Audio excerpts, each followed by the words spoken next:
Here we have an area where we wanted to terrace off. It was just a gradual hillside. That's somewhat of a flat area here. And we wanted to access another way to get up there with a wheelbarrow. We have stairs over there, so we built like a little ramp that goes up through over there.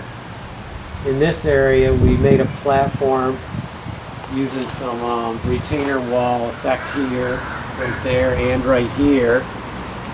Originally there was a retainer wall here, but it had fallen over and they moved it over there. So we rebuilt the retainer wall here. We have a garden area, another retainer wall. And then on this wall here, the building, there was a concrete wall. And I'd rather have the stone look. So in this case, we actually built a stone wall against the building. Now, it's all holding really well. I started wide and leaned it in, except for this end right here.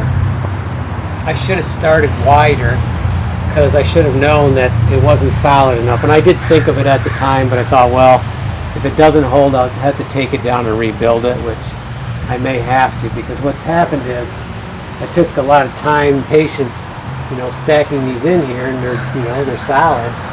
But what's happened is it's kind of leveled, it's went down a little bit, so now we have this gap between the building. So we have to keep an eye on that.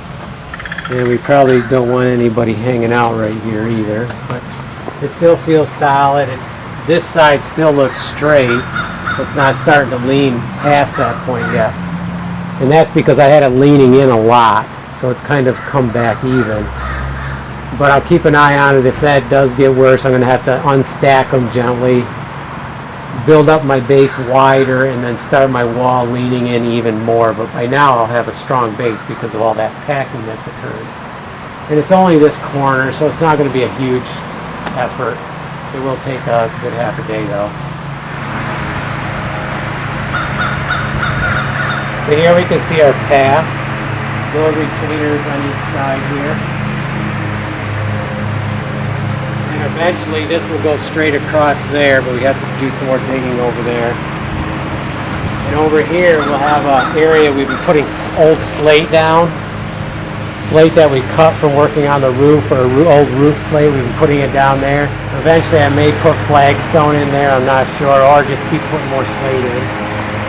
Right here we dug way down. This is a nice big hole down in here, about 3 feet deep past that level.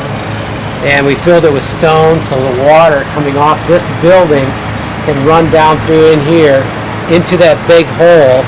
If it does overflow, it's going to run down here, but I don't even think it's been doing that. There's not much sign of that anyways, or any sign.